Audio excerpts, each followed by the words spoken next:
Hi guys and welcome back to another episode of Tom Talk Racing Tips. Today I'm looking ahead at day 3 of the Cheltenham Festival this year and going through the 4 main races of the day, which includes the Marsh Novice Chase, Stayers Hurdle, Marsh Novice Hurdle and the Ryanair. So I'm going to be giving you my 4 selection for these races right now, and hopefully you can get on them and hopefully we find a few winners. So start with the Marsh Novice Chase, and Envoi Allen is obviously your favourite. He is the one who's going to win the race. He looks like a rock solid machine. I can't see past him at all. He looks very good. And you could find a bit of each way value in the race. For example, if Franco de Port turns up in the race instead of going to the Arkle, he could run a nice race if he says the new trick for him at a bit of a bigger price. I'm a big fan of Shamblu. I think his jumping is electric. He looks very good. So, and he could, from the front, he could see them run a good race, I think, from the front. But I think you'd be mad to back against Envoi Allen. Allard is coming off a fall, so he might struggle for the Hendersons, but you couldn't totally write him off after he finished, I think, 5th or 6th in the Supreme last year, so he's clearly talented. Chantry House, he backed to winning ways last time. He could go well as well, but he didn't convince for me. When you look comparing to Envoi Allen, you might as well just back the favourite to win. He looks very good. He looks like a machine, and yeah, he's going to win the race. So he's one of the bankers of the whole meeting, and I've done him a big double with him and Monkfish. So they're the 2 bankers for me for the festival.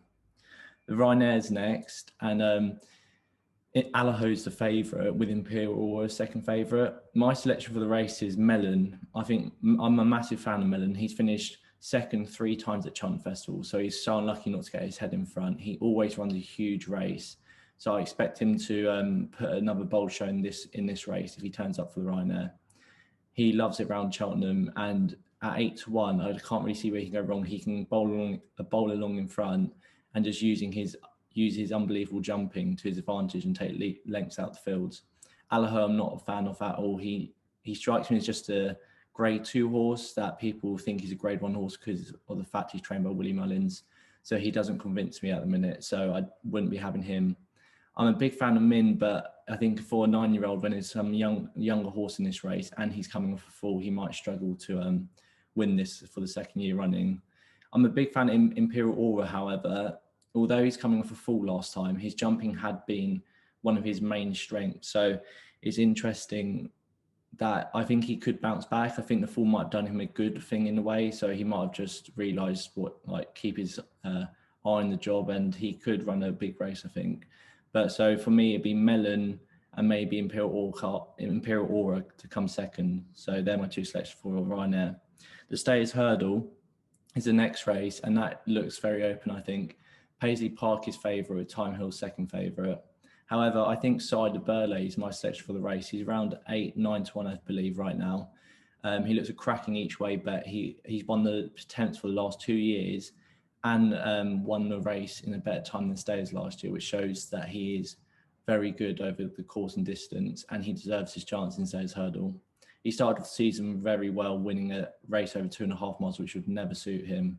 And although he came 3rd last time at Christmas at Leopardstown, I think you can forgive him the run and he will turn up on day. Gordon Elliott will have him ready. So I expect a bold show from him. Paisley Park, I like him. I just feel like he's not as good as what he once showed, and I think he could be vulnerable to one of these other types from an outsider's point of view. Storyteller is always places. He always runs his heart out. He's a great horse. You cannot fault him at all. He finished second to Cider Burley in attempts last year, so that's looking very good form. So he's a fascinating contender in the race. Time Hill's not for me at all. Even though he's the youngest in 9-11 and has the most potential, you could argue, I don't think he's the most straightforward. If he was good enough, he could have won the Albert Bartley last year, but I just don't think he was good enough to win on the day. I think shown by Monkfish and what he's done since. So for me, it'll be Cider Burley at an each way price for me for the Stayers Hurdle. And the final big race of the day is the Marsh Novice Hurdle.